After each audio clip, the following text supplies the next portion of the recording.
Hello and welcome to the 2024 edition of the high school football sectional preview for ANEC Sports. My name is Sam Frick, founder and editor at Around the Northeast Corner, covering 30 schools across Northeast Indiana and parts of Elkhart County. That includes the ACAC, the NECC, and the Northeast A, providing high-level coverage for your local kids and schools. All right, so what we're going to do here for the football sectional coverage is I'm going to break this down into several videos, and we're going to kick things off with the sectional I probably know the least of the bunch, and that's 1A Sectional 44. We only have one ANEC area school in this sectional, and that is South Adams, which they drew a first-round home matchup against Union City on Friday at 7 o'clock. You look at Union City, they are 2-7 on the season. They are averaging 25 points and giving up 38 points under first-year head coach Tyler Purdon.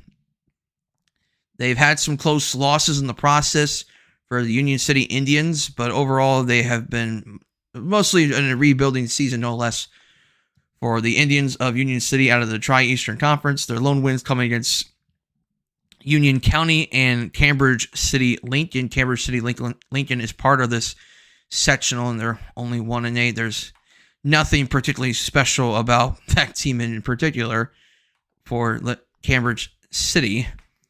And when you look at the sectional as a whole, not a lot of great teams in this sectional. Obviously, you would argue Tri at 6-3. They are a team that possibly could be intriguing in this sectional. They're averaging 38 points per game. They're only giving up 22. Only lost by 9 at the hands of Monroe Central at Monroe Central, which they're known for having a very difficult schedule of their own. They also have a 21-point loss at the hands of Winchester, a much improved Winchester team, no less, for the Golden Falcons of Winchester. You look at the Tri-Titans, and that's the school we're referring to right now. This is a school that primarily runs the football, primarily runs kind of a wing T type of offense. At Tri, they're averaging 6.9 yards per carry. They're rushing for 2,971 yards, 43 touchdowns. They have about 3 guys that do a lot of their workload at Tri, and that would be Isaiah DeWitt, their junior halfback. They have Mason Chalfont, and then Cameron Boone are the 3 guys that really do most of the workload for the Titans. All 3 guys average right around 6-7 yards per carry on average. They have a quarterback by the name of Melton, number 2. Cole Melton is the junior quarterback for the Tri-Titans, throwing about a little over 400 yards. But this is a team that primarily does not throw the ball all that much in general. This is a pretty solid team in general. Not the best team I've ever seen in general, but it's a team that is decent.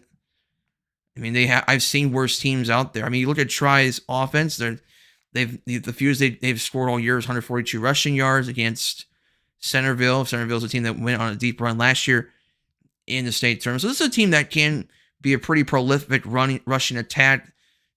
Overall, it's not the best offense out there. They also committed 8 lost fumbles, 15 fumbles in general. So that's one thing to keep an eye on for Tri is, can they take care of the football? That could be a concern later on in the state tournament. They do have a pretty good defensive unit, as I mentioned earlier, 19 TFLs, 5 sacks. That's not bad. But the one thing to note here, they do have a really strong secondary with 18 interceptions on the season. So Tri does have a pretty good defensive core in terms of the secondary coverage, and that is led in part by the senior number 12. Jaden Gorman is their defensive back at Tri, and so he would be a guy to definitely keep an eye on for the Titans here. But the question I have with Tri is going to be, can they take care of the football in the state tournament, especially when you look at the sectional? I mean, okay, albeit Westdale, not particularly the best team out there. I would consider them to be kind of a mediocre team compared to other teams. The teams they've played are not particularly the best.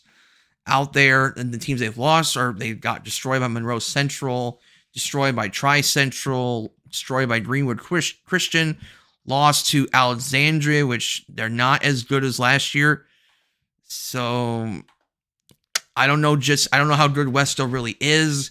I think Tri would be seen as the better team on paper. You look at Union City. Again, not a great team that South Adams is going to be playing on Friday, which will be hosted by South Adams. Union City, again, not particularly the best team in the universe. The Indians of Union City is who we're referring to. I will say this, the one thing Union City does have that can create some problems on paper is their quarterback for Union City can throw the ball decently well when he's consistent. And that's Jason Connor. He's the junior for Union City. He's throwing for over 1,140 yards this season. So he is a pretty good quarterback when he's actually converting. He does have 9 interceptions, which is a little bit of a red flag on paper for him, but he does have 9 TD passes. And again, you look at the wide receiver core, they do have a wide receiver that's averaging 21 yards per catch and 7 touchdown catches. Junior Deshaun Ware, it looks like he's a guy with incredible speed. He's going to be a guy to really keep an eye on for Union City. If there's one thing South Adams has struggled this year is they've had trouble defending the pass this year. Their secondary is inexperienced this year at South Adams, and that's one thing they're going to have to clean up if they're going to have a chance to win this sectional this season. But when you look at South Adams on paper under Grant Mosier, this is a team that's going to, obviously they're going to continue to play hard as they usually are. South Adams has a pretty good offensive unit this year. That shouldn't be a surprise for South Adams. They're averaging 32 points per game. Most of it come in the pass. It's kind of a gunsling, kind of a gunslinging type of offense, kind of a West Coast offense, so to speak. Titus Lehman is their junior quarterback, throwing for 1,578 yards, 58% completion, 16 TD passes, 7 picks. Most part, he's done his job quite well. The running game still running for about 1,000 yards, although only averaging 4.9 yards per carry. But when they do have to run the football, Dylan Ramirez is primarily been the guy running the football for South Adams. Or you have Will Patterson for the South Adams Starfires taking care of the rushing duties in the backfield. In the wide receiver department, South Adams does have a couple guys they throw the ball to quite well, and that's Derek McCain, he's got 47 catches for 748 yards, 6 TDs. They also have Caden Neuenschwander, the senior. They have a couple, again, it's a pretty experienced senior wide receiver core as well. He's got, 15 catches for 352 yards and 5 TDs. They also have another Warner on this South Adams team, and that is a sophomore, Jats Warner, and he's got roughly the same amount of yards as Caden Neuenschwander and 5 TDs as well. So South Adams offensively can give Union City some trouble in terms of the defensive side of the ball for Union City. South Adams can exploit them a little bit here. The defensive side of the ball on paper has been a mixed bag, although they've had some strong years from a couple of guys, including from Grant Odell, Nathan Plattner, right? Those are 2 guys I looked at right off the bat and say those are definitely big-time dogs on that defensive unit for the South Adams Starfires. You look at, Plattner with 90 tackles, 10 tackles per game, 7 TFLs. Odell, 76 tackles, 2 TFLs. And then you got another guy right here, the junior for South Adams, Caleb Meanger. He's got about 9 TFLs. So the Starfires' defensive front is pretty strong in general. So they can slow down the run, although that's not Union City's strength is the run. They're more of a team that throws the football. And that's where South Adams has more challenges on paper, is while they can get after the quarterback and they can stop the run, the problem has been, can they stop the pass? And that has been kind of a mixed bag at times, although they do have a couple guys that can make some plays in that defensive unit. Obviously Will Patterson would be one, but I think the other guy we don't talk enough about, Gavin Litweiler, is another guy that could be a player to watch on the defensive side against the pass. Those are two guys to keep an eye on for the Southampton Starfires. But I think if Southampton is going to have success this year, they must be able to stop the pass, and that's one thing Union City does do a pretty decent job is they can throw the football when they're not making mistakes. I think that's going to be a question mark for Southampton. But I think if Southampton can stop the pass and they can do what they do offensively, I think Southampton is a pretty decent favorite to get out of that matchup with Union City, which, by the way, if they played Try in the second round, I believe they would be going to Try in the second round, I believe. I'm not 100% sure on how that works in terms of home dates or home sites, I should say. But I actually like Try and Southampton to get out of that first round. Monroe Central and Madison-Grant would be seen as more of the heavyweight matchup in the sectional. Monroe Central historically has been a battle-tested team over the years, led under head coach John Hochstetler, who's in his 13th season at Monroe Central, 28th season overall, 184 wins in his career as a high school football coach in Indiana.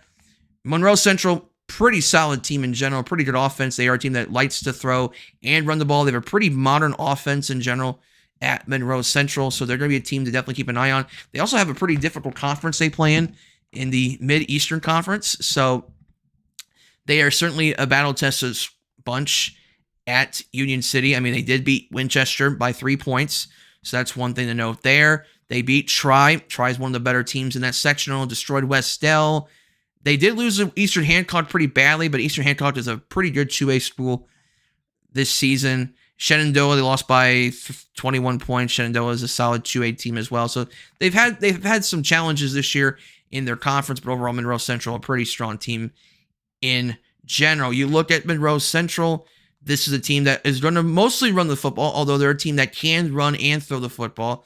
The one guy I think you're going to have to keep your eyes on if you're an opponent of Monroe Central is going to be number 20 for them, their senior running back and linebacker, Jeremiah Olam. He's rushing for over 800 yards and 10 touchdowns on the season. He's a guy that you must have on your radar and key on to stop this Monroe Central offense, because he's pretty much the guy that does most of the work on this offense, averaging 11 yards per carry. So he is definitely a playmaker on this Monroe Central team, a team that you cannot overlook. And also, Olam is a guy that also can get involved in the passing game. He has 13 catches for 270 yards and 4 touchdowns. So he's pretty much the MVP of this offense at Monroe Central. And that's one thing that for a team like Madison-Grant that primarily runs the football in a wing T offense is they're going to have to key in on Olam at all times because of just how involved he is on the offense. You look at the defense, they have a couple guys that stand out. You look at number 52, their senior by the name of Elijah Godspeed, their offensive defensive lineman. He plays both ways at Monroe Central, as you would expect in 1A. He's got about 9.5 TFLs on that team. They have some other guys on this team as well, led by Jeremiah Olam, who has 4 sacks. They have Peyton Farmer at linebacker. He's one of their leaders in tackles. Olam also has 2 fumble recoveries on defense, so he's also just as involved in defense as he is on offense for the Monroe Central. Farmer with 69 tackles. And you also have, again, Olam, 48 tackles, 13.5 TFLs. So he just does a little bit of everything on this Monroe Central team. Godspeed with 3.5 sacks.